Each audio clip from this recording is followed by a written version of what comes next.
Hey there, good evening, protectors. Welcome to our Thursday night podcast, Education of a Weaponized Man, joined by Coach Brad, Coach Dustin here again tonight. And listen, tonight we're going to talk about why I never fight the man, okay? Why I never fight the man, how we learned this lesson, and how you can apply it in your own weaponization process to avoid criminal assault, or at least to make sure that you and your family come home safe. So stick with us, why we never fight the man, back in 30 seconds. Hey everybody, for those of you that don't know me, my name is Greg LaBeouf, and I'm sharing insights for how I went from the victim of a brutal attempted murder to weaponizing my mind and body, mastering the tool of violence so that I can protect myself and my family from violent criminal assault, and how for the past 30 years, I've been helping good people just like you do the same. Welcome to the Education of a Weaponized Man podcast.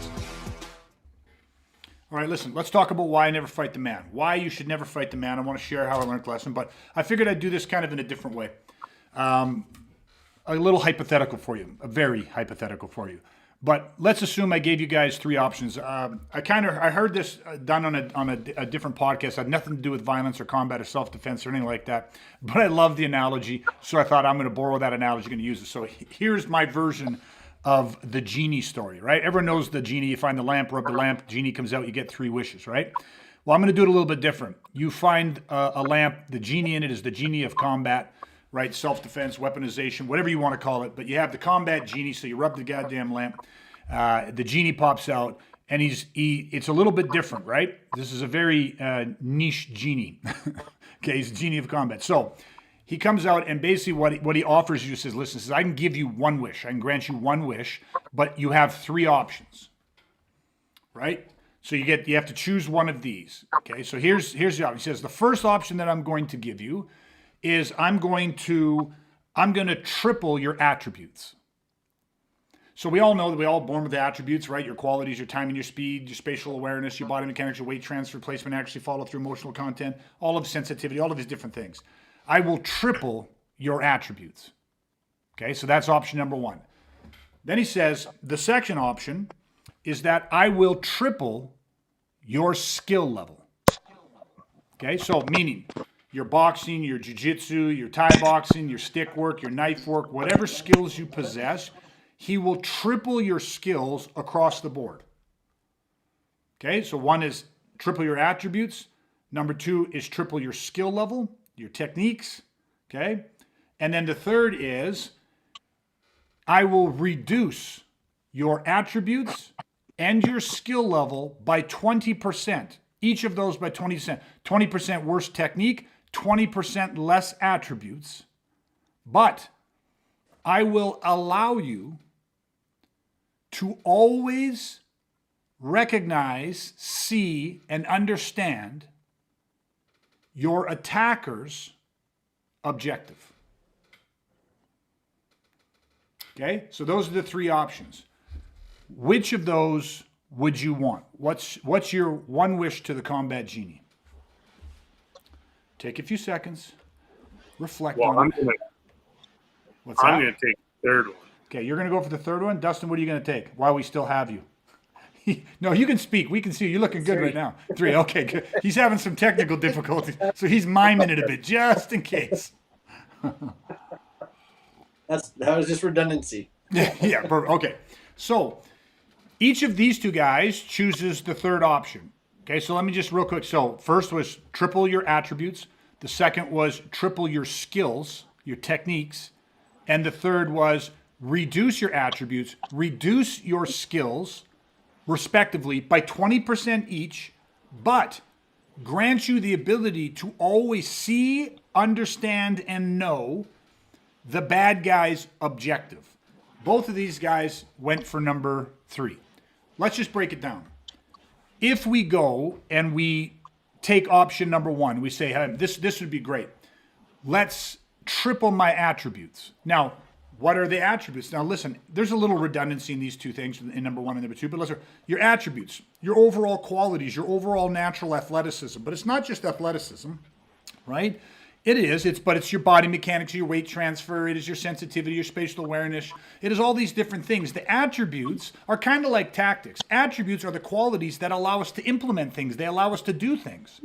If we didn't have any attributes, we wouldn't be able to walk over and open the door because we wouldn't have the coordination, to walk over there. We wouldn't have the balance. We wouldn't have the coordination. We wouldn't have the body mechanics. We wouldn't have the dexterity. Wouldn't have the fine motor function or complex motor function to do anything. So attributes are very, very important.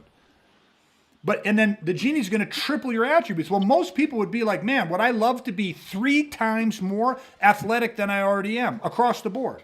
Just that much better of an athlete, that much better coordination, timing, all that stuff. Yeah, that's great.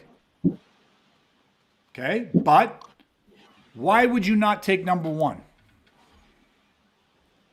Because there's always the potential, not the potential, there's just always someone out there, a lot of people out there who are going to still have better, superior attributes to yours. Even if yours have been improved, there's still going to be people out there who are better. Okay. Brad, would you, anything to add to that, or did you just second? No, I agree. Okay. I agree. So just one-dimensionally, Dustin says, oh man, give me number 1, triple my attributes. Now, somebody that might be tempted to do that is somebody that is already a really good athlete. Somebody that's already a world-class athlete, already has world-class attributes. Now, we look at Olympic athletes. How long do you think they spend developing their attributes specific to their sport? Well, they spend years. Tremendous sacrifice, tremendous dedication, obsessive focus, and they develop their attributes, and they they compete in the top tier. Okay, so they're among the best in the world. And then all of a sudden, you have triple the attributes. Well, that's going to make an impact. Or, well, maybe we should phrase it in the form of a question. Will that make an impact? Will that make a difference? Yeah, I think, of course, it's going to make a difference, especially if you're talking about the theater of operations that they're existing in. Mm-hmm. Absolutely. Well, really, in any field, in any endeavor, will it make a difference if all of a sudden you have triple the attributes? Yes. Of course. Of course. What Brad's talking about is the fact that if you're already an elite athlete, you're already among the best in the world, and then you magically, your attributes triple overnight, well, now that might push you into the stratosphere of a Jordan or a LeBron James, whoever is not, like, there's the world class, and then there tends to be the fucking phenom, right? And so you might go, wow, yeah, that puts me up to it. But each of these guys is like, well, what happens if I'm not already? What happens if I'm not already that top tier athlete? What happens if I'm a very high level athlete, but I'm not the top tier athlete? Well, that tripling of attributes might put you into that elite level stratosphere.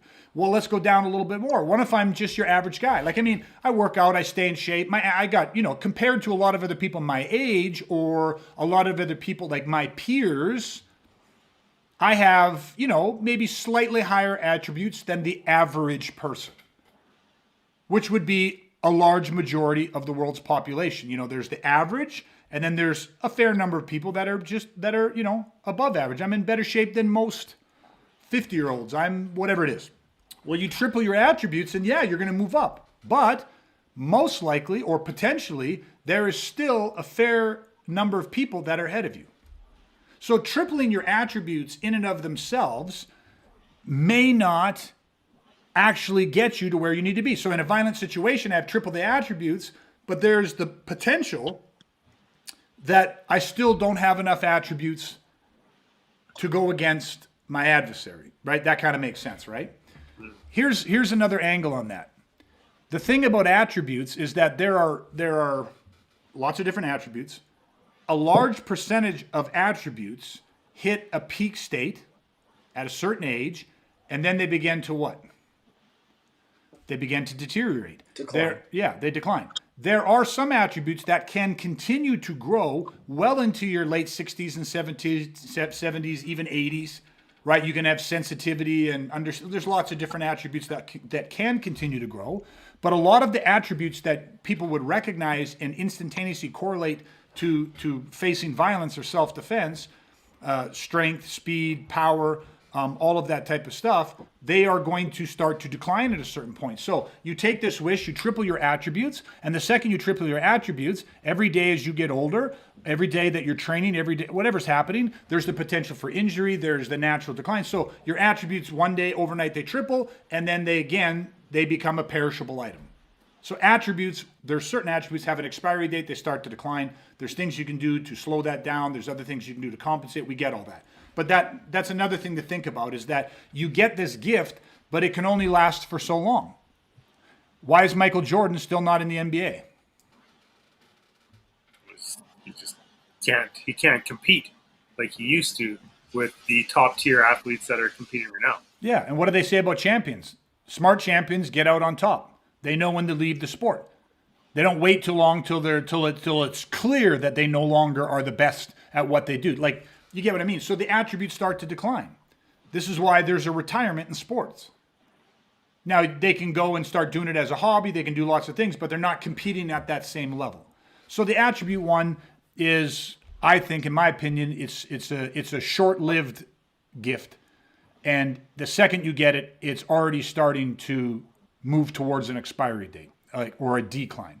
Okay. What about the second one? Well, it's very similar, but if they could triple your skill. Now, you think if you triple your attributes, you're going to increase your skill because you have better body mechanics, better timing, better placement, better accuracy, better follow through, better emotional content. So yes, you are. But we're talking if you could just straight up all of a sudden take any of your techniques, your punch, your jabs, your kicks, your jiu-jitsu, your sticks, your knives, any of those techniques, and overnight you just triple that skill level. Right? Now, why would you not pick that? Because you say, well, skill can compensate a lot of times for a lack of attributes. A older, weaker guy, but has trained his entire life, has better technique. He's got better sensitivity, which is an attribute, but sensitivity through the application of the technique. I've seen lots of old school guys, old Filipino guys, masters, and they're not using size, strength, and speed, and power, and all of the attributes of the young guys. They're just so, their technique is so good. You know what I mean? They're just, it's muscle memory. It's like breathing to them. So skill and tripling your skill, why would you not choose tripling your skill? It's kind of even the same kind of formula as attributes. You're going to have that again.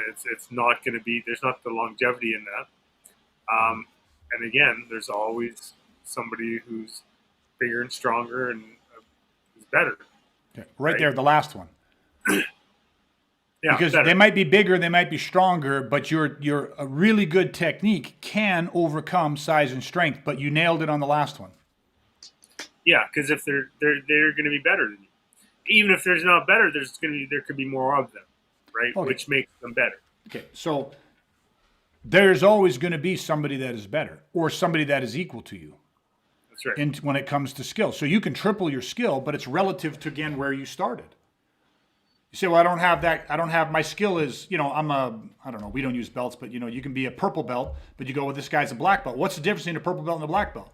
Well, it should be higher level of attributes combined with a higher level of skill, knowledge, understanding, experience. All of those things, are come together. But if I went from a purple belt and overnight I went to a second degree black belt and I had those skills, that knowledge, that sense of that field, that's great. But again, they're going to deteriorate over time. Like your knowledge and your skill won't, but your attributes will. But there's going to be somebody, you are not the only second degree black belt in whatever art. You are not the only, guy that understands or punches at that level. Now you say, well, yes, but I put myself so much further ahead than the average person.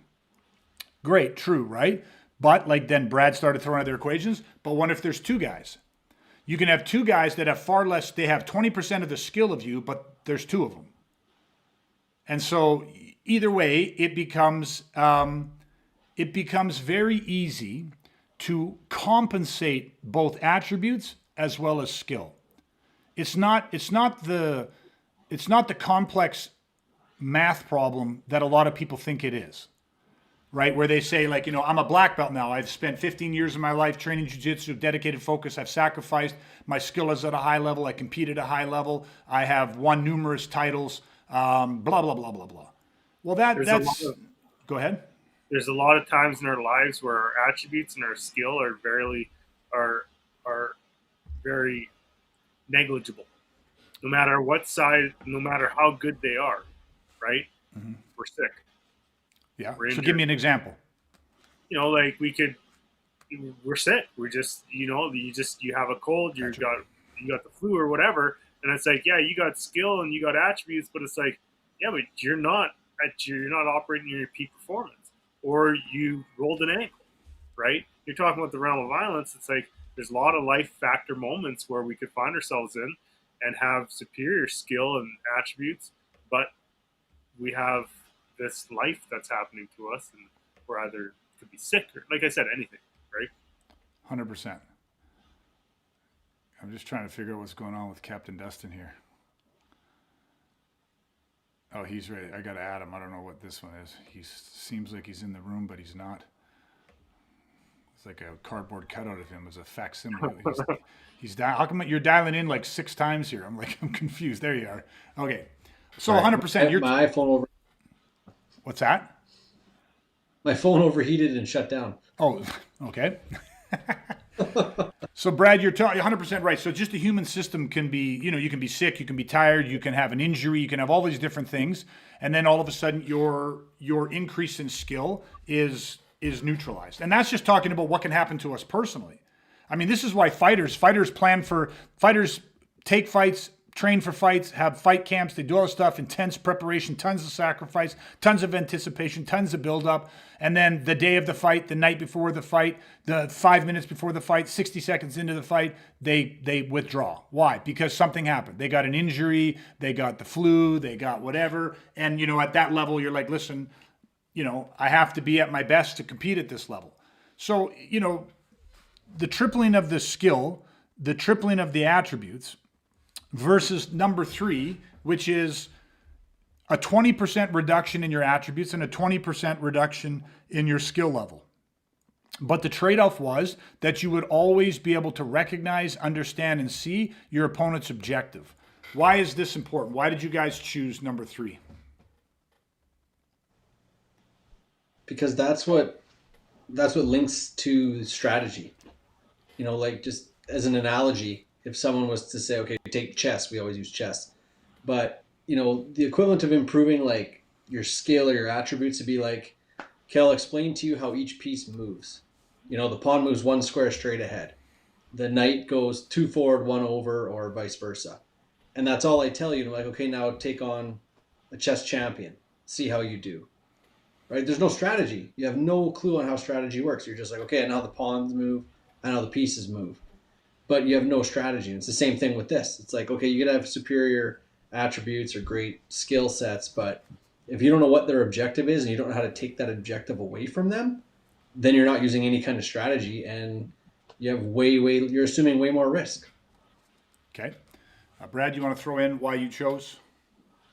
Yeah, because it's, when I think of having the superior mix of attributes, the superior skill sets, it's like having those alone is almost like the essence of what we're talking about tonight.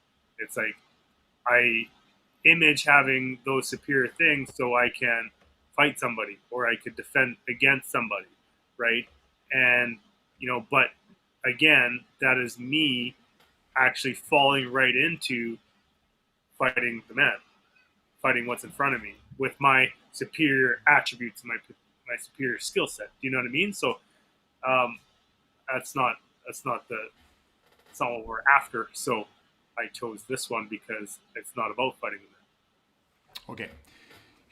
Let me put it, and those are both obviously correct, and I agree with you. I choose number 3. You reduce my attributes by 20%, reduce my technique by 20%, and if I'm able to recognize the enemy's objective, somebody that wants to harm me, somebody that is reasonable for me to assume that I'm facing imminent grievous bodily harm or death, and my family is there, if I understand his objective, I can attack his fucking objective, and I never have to fight the man. The goal in violence is never to fight the man. If you fight the man, you are assuming so much fucking risk.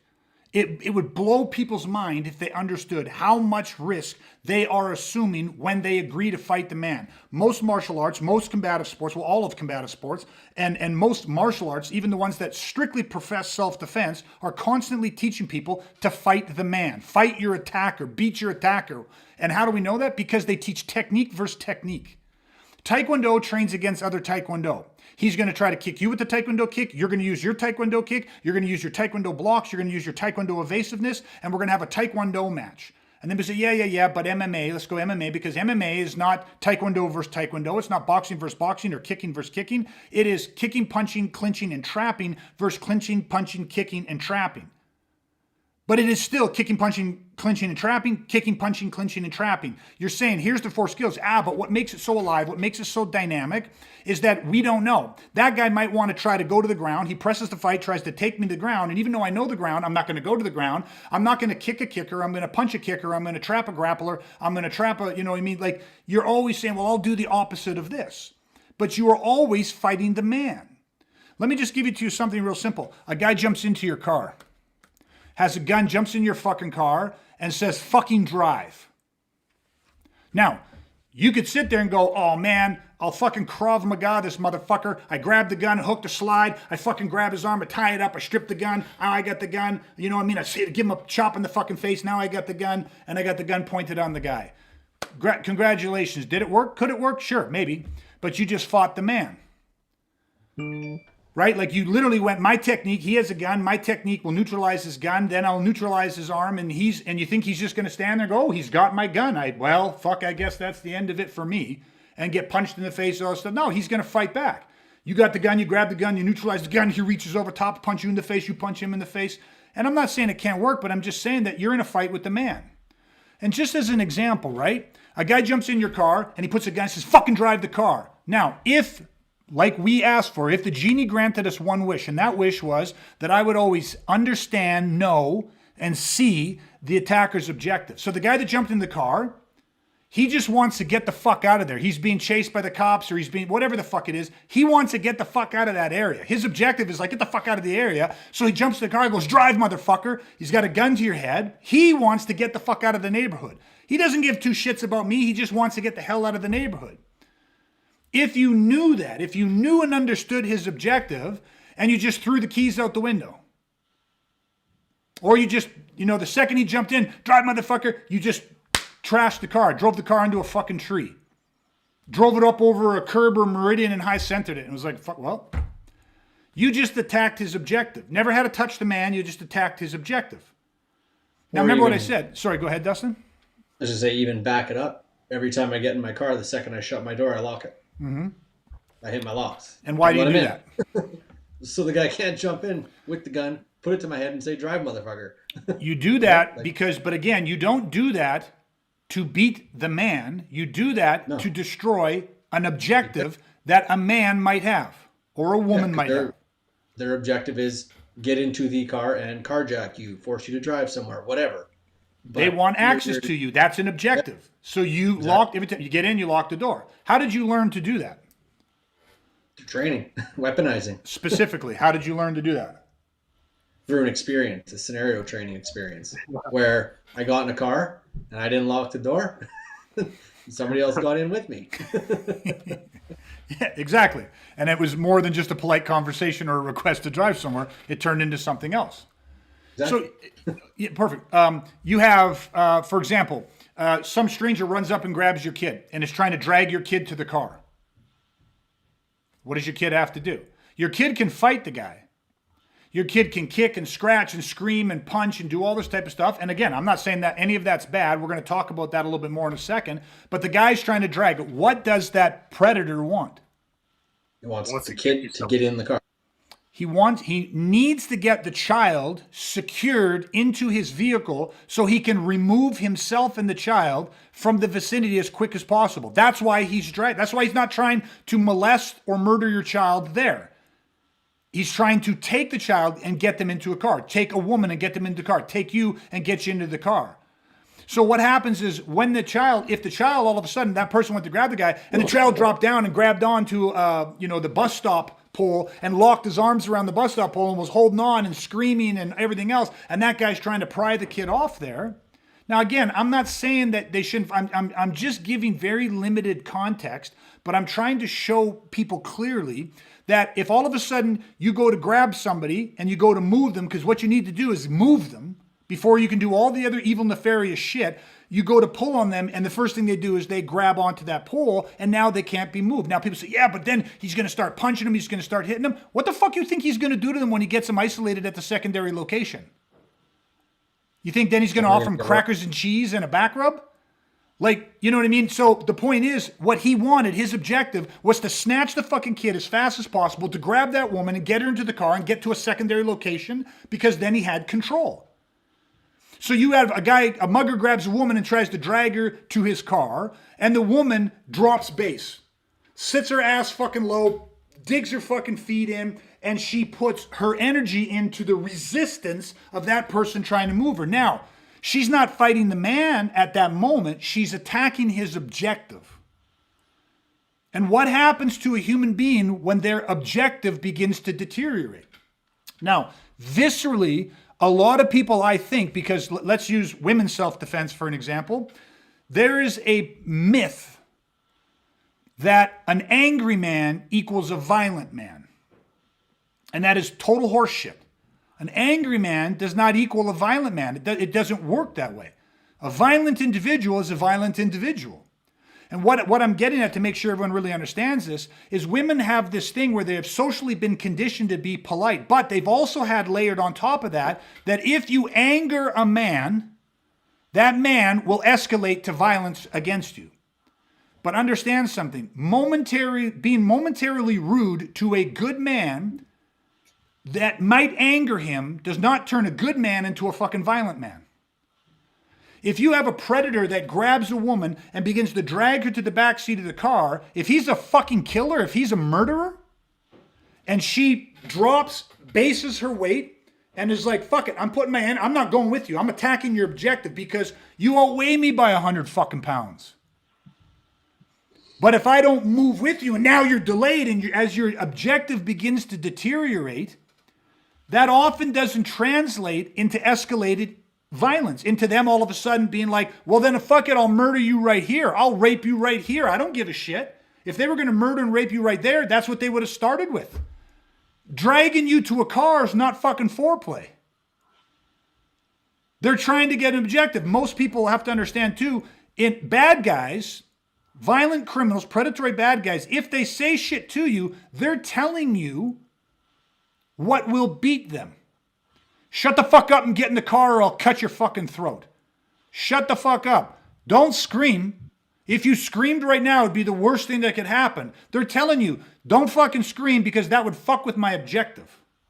Because I need to quietly, and I need to get you compliant, I need to gain control, and I need to get you into a different location where I'm more secure, where I have more time, where then I can enact whatever the next phases of my plan are.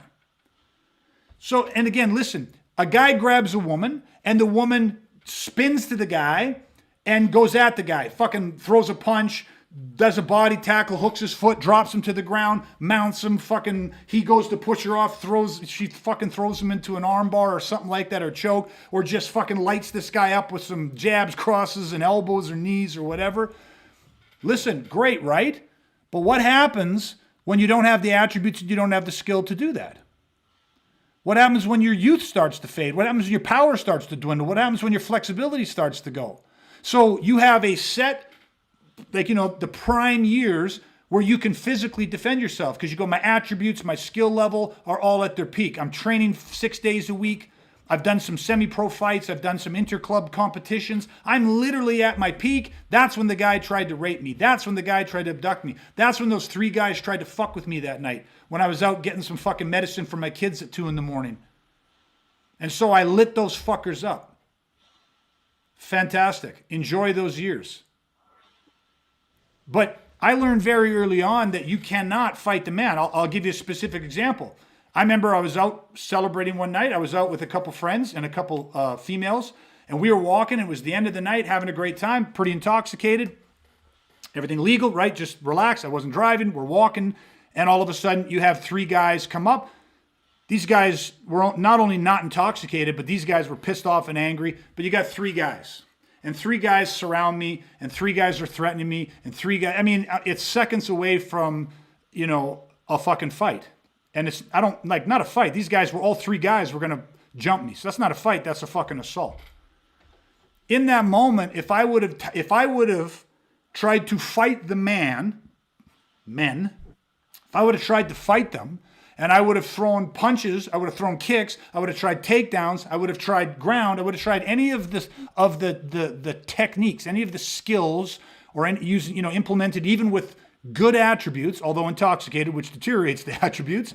But even if I'd have tried to do any of that shit, what would have been the result? Now, I don't know because I didn't try to do that shit. So I'm just speculating on what the result would have been. But I, with a fair amount of certainty, can predict that the result would not have gone in my favor. Doesn't matter. The three of them probably had no training at all. And yet I had years of martial arts training and combat sport training at that point. But luckily, I was also 3 years into weaponizing and had started to undo the conditioning to fight the man. And instead, I attacked their objective. Because what did the three of them want? They were talking shit, posturing, threatening, and they just kept asking this, so what did they want? They were looking for a fight. As much as they were the instigators of it, they still felt and were still looking for justification to engage and fight me, fight the man. They wanted to fight the man. They wanted to destroy. Now, they weren't going to fight fucking fair, but they were still going to fight. And they were still, fuck you, fuck. They were waiting for a response. Because on some level, even they understood that fighting the man doesn't work. Because if they believed it, it would be just one guy. 100%. But they don't. So why better bring two other guys? When people are out, when you're out living your life, people don't want to, you know what's funny? Here's an analogy that just came to me, right? If you go to a track and field event, you sit down and you watch track and field event, maybe one of the athletes comes off the field and says, listen, I fucking challenge you to a triple jump. And you're like, what? I'm just here watching, man. My kid's over there. Again, nah, fuck you. I want a triple jump against your fucking ass. Right? And you're like, okay, but no thank you. You know what I mean? And say, that's what I thought. You know what I mean? Like, you're never going to get challenged to a triple jump or a high jump or whatever. Like, you go there to watch and other athletes show up and say, hey, motherfucker, you want to triple jump somebody, bitch? Triple fucking jump me. I've been training for this shit. So these two go, oh, you think you're a triple jumper? Fuck you, I'm a triple. Oh, fuck, let's find out. And then we all head over to the triple jump pit and everybody's triple jumping. And, as ridiculous as that seems, I've never been challenged to a sprint or a triple jump or a high jump out on the street, living my life. I have, however, had people try to brutally fucking murder me. You know what I mean? Like, the funniest thing is that people will go out in everyday life and they will challenge each other to fights. Men will. It's the weirdest thing. Like, they'll, at a bar, two guys will start talking shit and posturing and egos and they get offended. And it's like, let's go out in the fucking street and triple jump, bitch.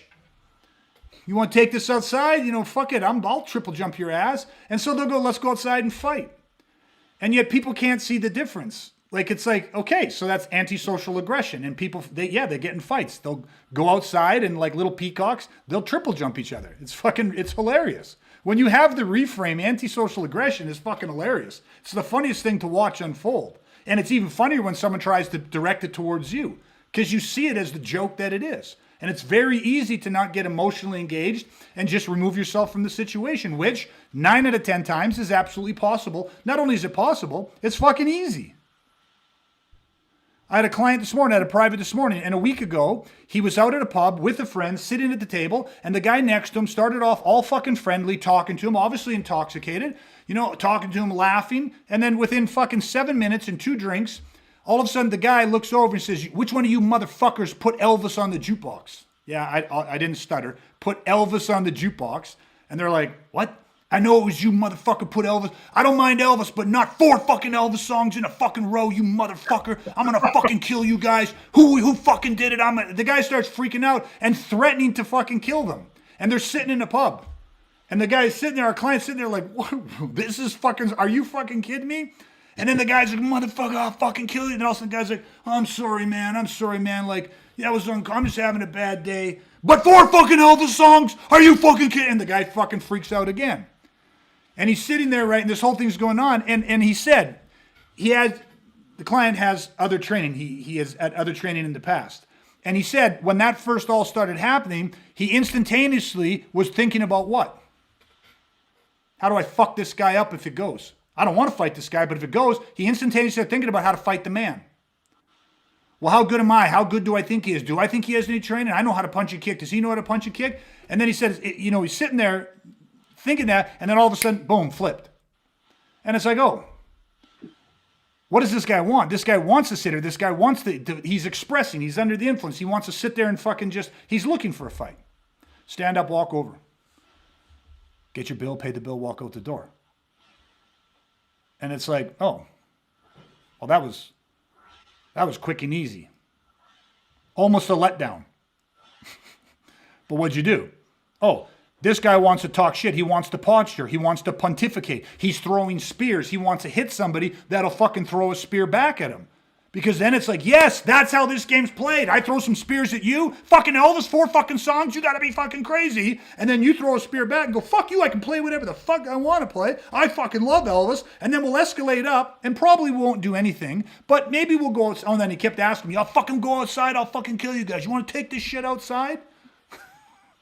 You get what I mean? But it's the classic example of just all of a sudden, just up, walk, boom, check, pay, bump, boom. And the guy's saying, where'd my sparring partners go? They left. And it's like, well, what did you want? What did that guy want? Did that guy want to fight them like right away? Did that guy want to hit them? Did that guy want to injure them? Did that guy want to hurt them? No, because he would have done it. He would have fucking done it. He would have been a blitzer, not a posturer. He wanted the posture. He wanted the fucking posture. He was antisocial aggression. He wasn't even posturing as a predator. He was posturing antisocial aggression, which can lead into it can still be dangerous, but he wanted the posture. So what did they see the objective? Instead of worrying about the man and saying, I got to fucking now deal with this man, they just said, what does this guy want? It just hit him clear as day. But what did his other training do? Because the other training is conditioned to fight the man. If a man challenges you, you become a gladiator. Just like if I'm a triple jumper and a guy challenges me, we'll say, now I'm a fucking athlete. And as an athlete, I will fucking triple jump against you, motherfucker. I'm a sprinter. I will fucking race you then. And we will find out who the quickest is because I'm tired of you running your fucking mouth. Do you see the mindset? I call it the square off mindset. Because everything is square off. Everything is competition. Everything is gladiator based. But that is easy to circumvent. It makes me think too, because like when we're looking at pre-incident indicators, we look at body language, communication, and behavior.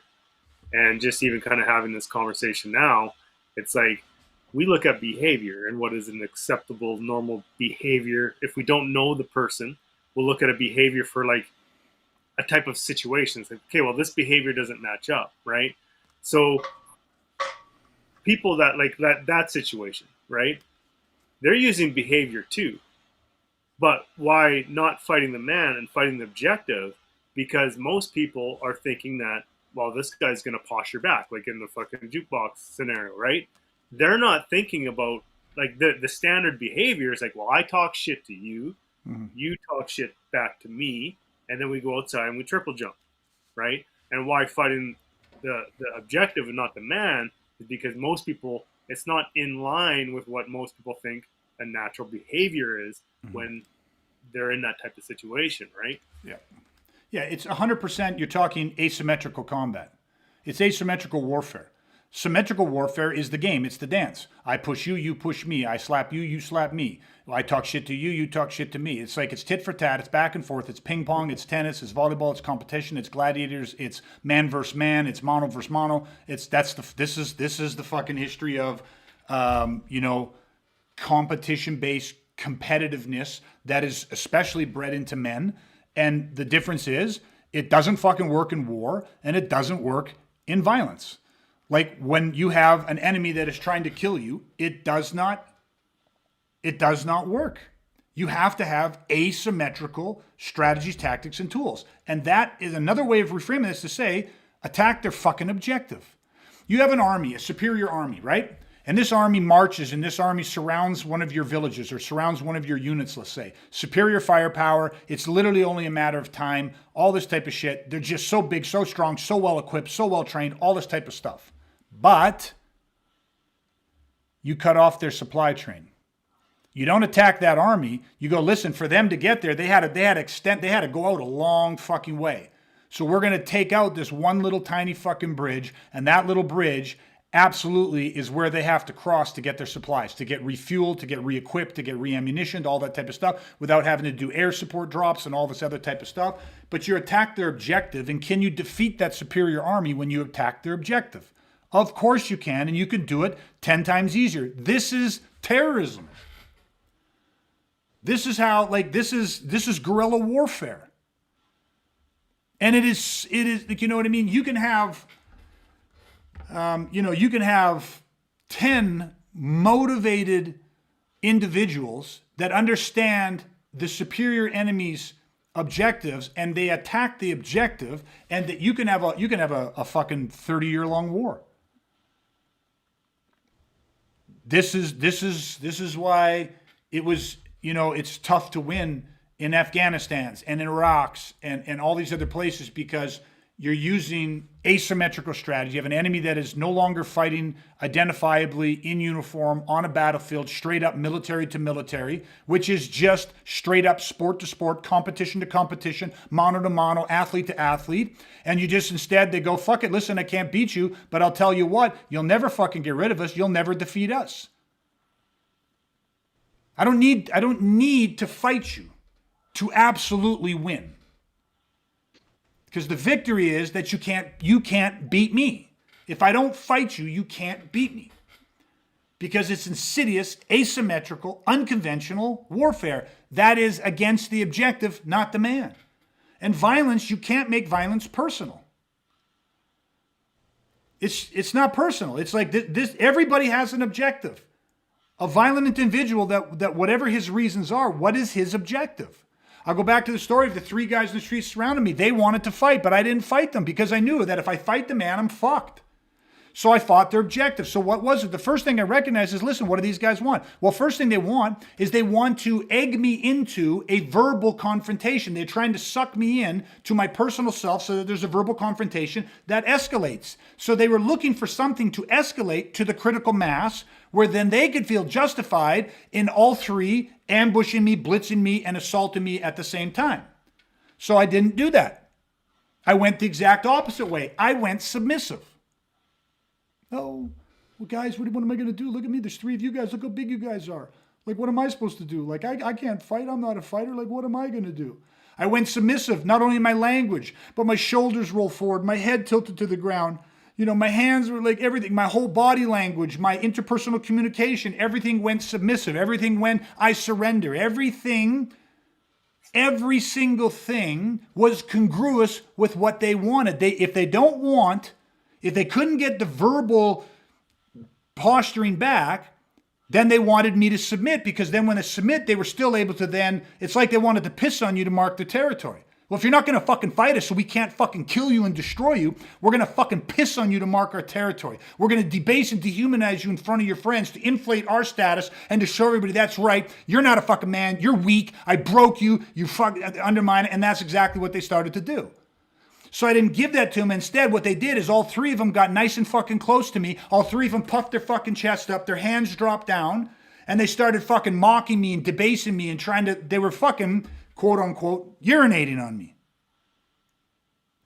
But they didn't leave. They didn't leave me away, even though I was trying to walk away. I was trying to drift away. I was trying to box around the threat. They wouldn't let me go. They kept following me, kept hemming me in, and they kept pushing closer, and they kept taunting, and it became more and more. But the difference is that what I was doing, what is called a Trojan horse.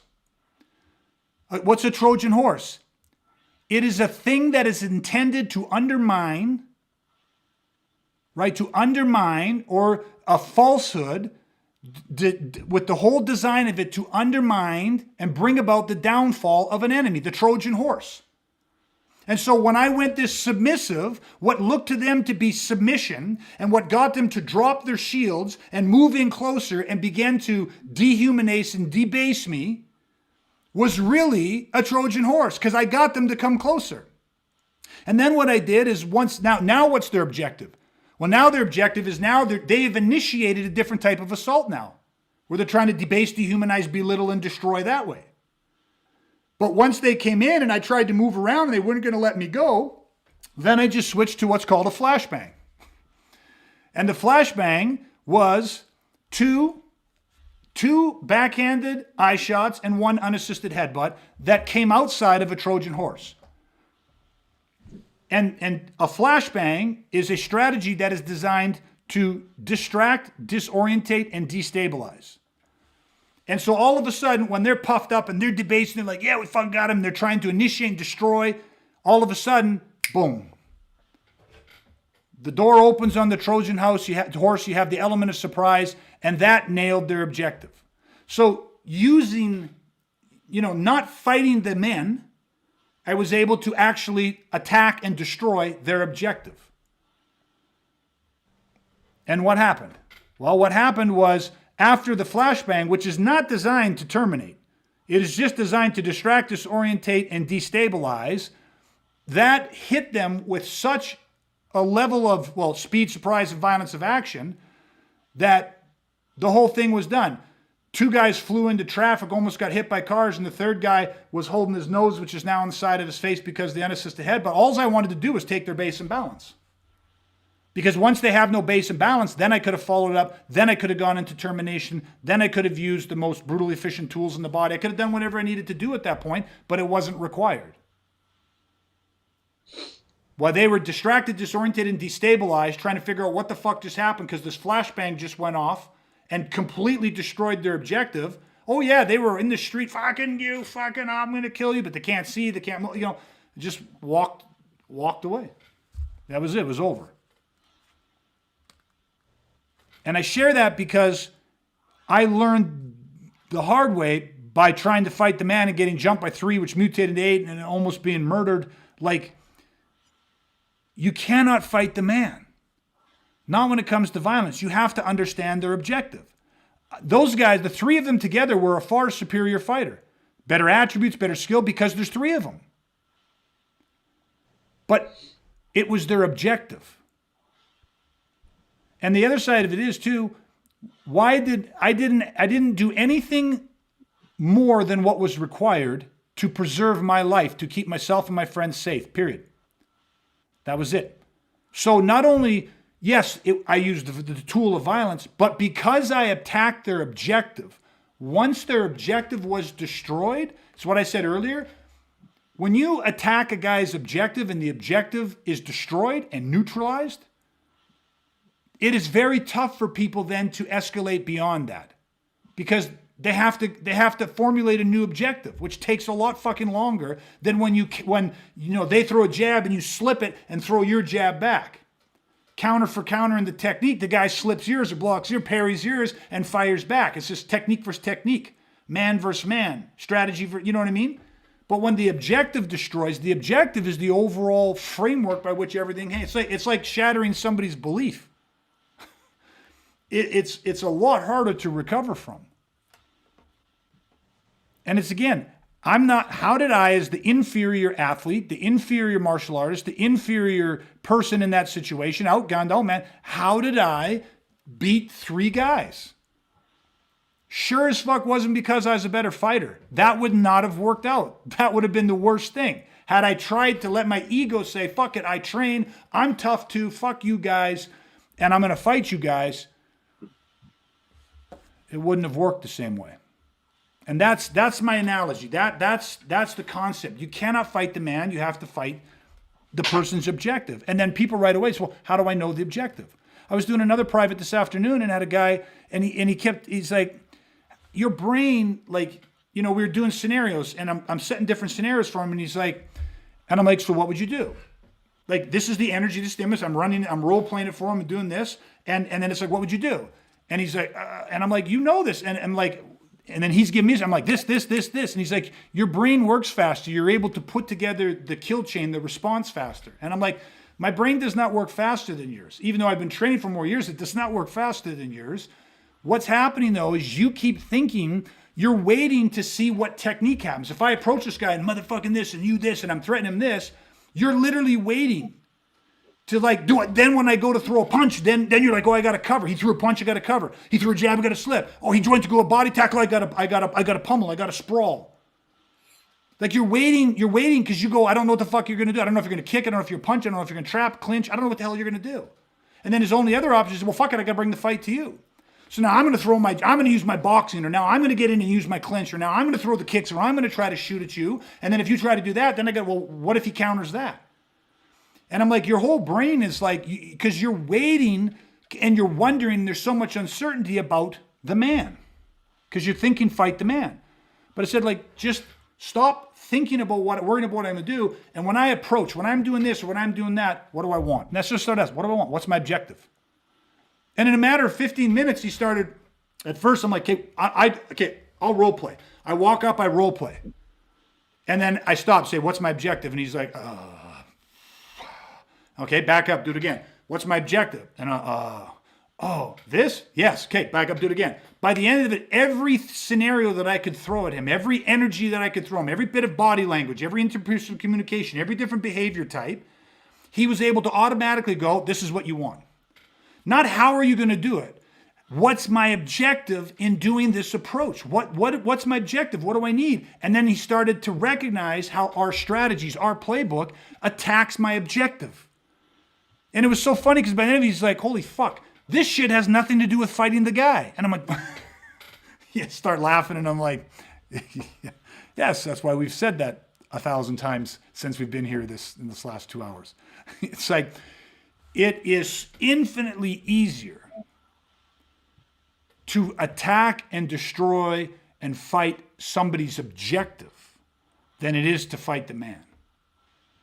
It is just so much simpler, right? And again, we use our analogy, a guy that's trying to kidnap a kid that wants to get him into the car, that is different. That objective is different than a guy that walks up and maybe approaches a kid in a more isolated area and begins to try to sexually or physically assault that child. It's a different objective because he's not trying to remove him. Now he feels like, oh, I have the privacy, I have the isolation, I have the time, I have the opportunity, I'm going to physically harm the child. Well, then we have to destroy that objective. What is he doing in his physical attack? He wants something, he has an objective. The physical way he's assaulting him or attacking him is just a means to an end. What is his objective? And you can destroy the objective. And then that, in turn, destroys the man, but you don't need a direct confrontation with the man. Every one of our strategies, flashbangs and Trojan horse and smash and grab, are all named these things, not because they're fancy and cute, because they, in their definition, they describe and explain the objective that you are destroying, that it attacks. It doesn't matter who the man is or how many of them there are. When a blitzer tries to blitz, he has an objective. When a posturer tries to posture, he has an objective. Whether that's mass attack or singular, there's an objective. The guy has the weapon, a gun, whatever. There's an objective. And people say, yeah, when a guy's got a gun and he pulls the trigger and he shoots you, he's trying to kill you. No shit, Sherlock. That's his objective, is to murder you. But what happened before all that? There is a deeper objective. That's just the physical means by how he's trying to do that.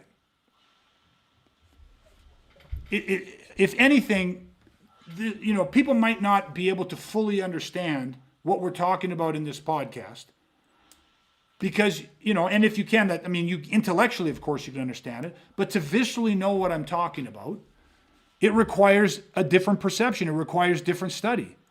And it's all linked. Unconventional warfare, asymmetrical warfare, it's all linked into this, but it's always about the objective, destroy the objective. The last thing I ever want to do is fight the man.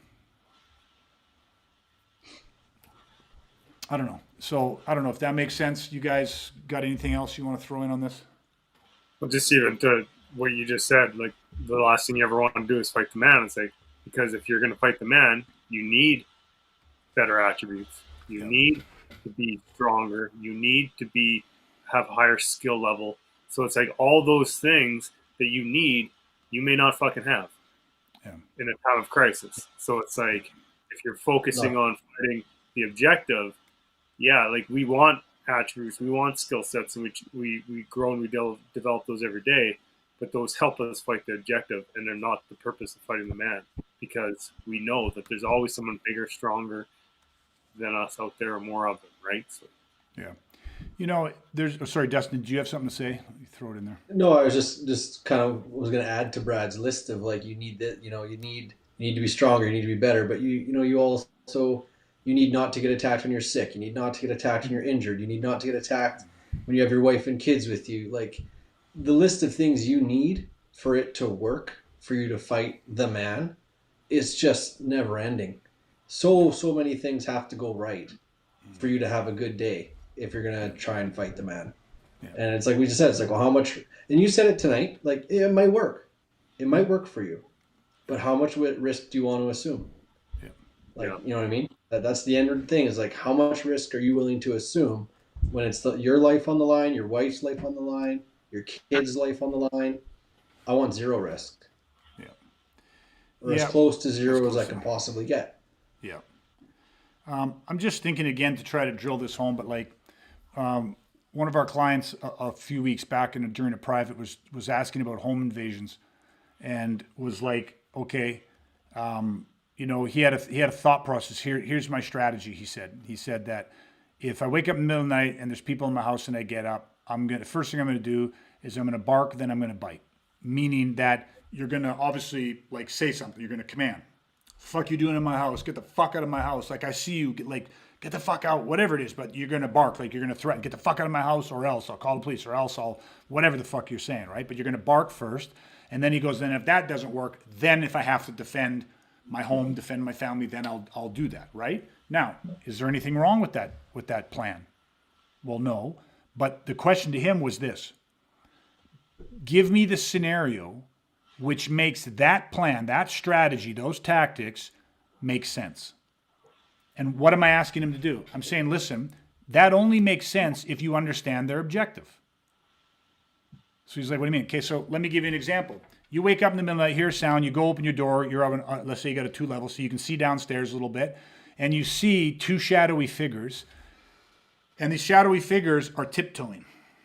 They're hunched over, like you tiptoe, trying to be light, and they're looking, and they have a very low light, or they don't have a flashlight at all, and you hear them, and they're like, hey, check over there. They're whispering back and forth.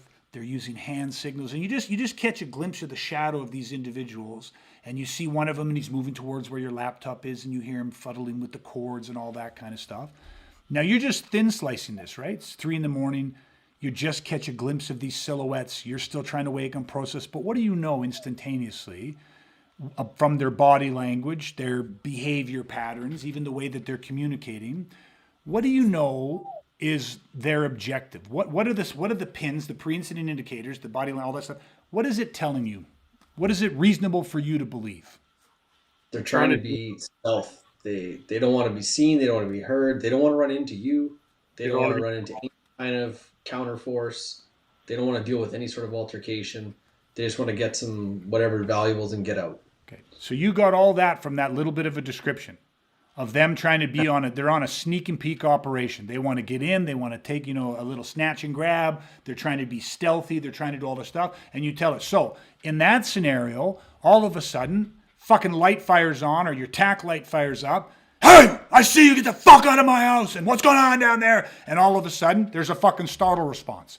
Now that's congruous, because all of a sudden lights came on, or a tack light 500 looms hits these guys, and these guys fucking startle, and these guys look at each other, and shit goes dropping, and they run for the fucking exit or the window that they came through, and these guys are fucking like, cockroaches when the lights turned on. Now, how did you know that was going to happen? Well, you predicated it off the pre-incident indicators. You said their objective, most likely, what is reasonable for me to assume based on all of the evidence, this is factual stuff that I'm seeing, this is biofeedback that I'm gathering in the situation, is that these guys are hidden. These guys are about concealment. These guys are about all of that shit. So now you just fucked with their objective. The last thing they want to do is be seen, being caught, being identified, be recognized, being trapped, whatever the fuck it is. And so you just destroyed their objective. You didn't have to go down there and fucking fight these guys. You didn't have to go down there and take your gun out and shoot somebody potentially unlawfully. You know what I mean? You didn't have to stab. You didn't have to do any of this shit. But you did it not because that was just some plan, something that you told yourself you were going to do some 3 years ago, and then you just opened, because what happens if now you wake up at 3 a.m. and you see 2 figures walk by and they're walking upright and they're just walking fucking normal? And they're opening drawers, and they ain't being subtle about it, and they ain't being fucking quiet about it, and they're grabbing shit, and they're talking, hey, yo, man, grab that fucking thing, grab that. Yo, fucking check over there, man, check this, do that. Hey, fuck, man, come on, let's go grab this shit. And they're talking fairly loud and stuff, and all of a sudden, the fucking tack light lights up. Hey, motherfuckers, what are you doing in my house? And guess what can be different in their response? In that situation, what might you do slightly differently if you're reading those pins? I'd be in stealth mode. What fucking rights? You're fucking hunting and stalking. You're like, you know what? There's a lot of people that are scared of the night. Why are you scared of the night? Because there's some evil motherfuckers, some badass motherfuckers in the night, and that's when they like to hunt. You're fucking right, and I'm one of them. I know this house better than you'll ever know this fucking house. You might have that tack light, you might have your knife, you might have your firearm, and now you're fucking skulking and sneaking. And you're like, I'm not going to get discovered. Oh, motherfucker coming up my stairs, eh? Come on, bitch. Creep up those motherfucking stairs. You got 2 other friends down there, 3 other guys. I don't know if you're armed, but there's definitely more of you than there is of me. And now I'm going to fucking take you out predator style, boy. I'm hunting you. I'm not, because your objective is now you don't give a fuck. If you try to fuck with me and get in my way, we'll fucking end you. What you're not ready for is you're not ready for a sniper. You're not ready for a hunter. You think you're the predator. But you're in my fucking den. You're in my house. I'm the fucking predator. You're the fucking prey. You attack that objective. Now all of a sudden you ambush then, element of surprise, but you don't fight the fucking man. You instantaneously injure that fucker. You put him down. There's no fight. There's injury. Because there's 2 or 3 other of you motherfuckers, so you are incapacitated. But if you didn't understand that, you see the 2 scenarios play out totally different because you're just about, I'll fight the fucking man. I ain't fighting the man. Now when there's 3 of these guys and I don't know if you're armed and I got my kids are sleeping 15 feet down the hall. I can't afford to be wrong. I can't afford to fight the man and lose. You can take all the fights you want and go. I don't care if your win-loss record is 1 win and 30 losses. I don't give a fuck because you get to go home at the end of the night. When you got young children and you got a spouse sleeping in the bed a few feet away from where this shit's happening or standing a few feet behind you when you just took them out for a movie and some ice cream, you can't fucking lose. Fuck your egos. Don't fight the man. Attack their objective and you will see everything fucking change. The scariest thing is knowing that out there on the streets, there is some unconventional, unsymmetrical, predatory motherfucker who understands violence and how to use it to do the one thing that violence does, which is fucking destroy. And the tool of violence works the same for bad and good, meaning the good guy, it works for us too. So if I'm facing predators, if predators want to target me, then they got to understand that I am asymmetrical, unconventional, and I am predatory in my training and in my implementation. That's the definition of weaponized. Mastering the tool of violence. But you do that with the right moral compass, the right legal understanding. Self-defense is legal in Canada, up to and including lethal force. You just have to understand what the laws are, and you have to understand how and when these situations warrant it. Tim Larkin, violence isn't always the answer, but when it is, it's the only fucking answer. It just sums it all up. And you got to understand the difference, right? So this is, again, another part of the perception that people need to change and weaponize, which is, again, why we're documenting this and trying to put this information out there as a resource for people. Is you got to really think about what we're talking about here and really put effort in to understand how you avoid fighting the man. You know, and you gotta attack their objective. You gotta learn to attack the objective. And that's why we're always saying strategy. Strategy first, then the tactics, then the tool. There is no style and no system that supersedes strategy. Strategy is about understanding and attacking objectives. Right? So yes, you can fight the man. The boxer will use strategy against another boxer, but you're fighting the man. It's completely, you got to get the different angle that we're looking at this at. So anyways, all right. Anything else, guys? No, I think it's just a good thing to reflect on and either look back or look forward, because there's times where we've all have done that in our lives, right? So 100%, yeah. Just to kind of anchor that in for yourself, for whoever's watching. Yeah. We just did a full weekend with you two guys, been around over 20-some years, and the entire weekend was dedicated to fighting the objective. And how much, again, you guys have understood this, you've known this for years, but again, how much, it takes work. I'm not saying it's hard, but it is a different perception.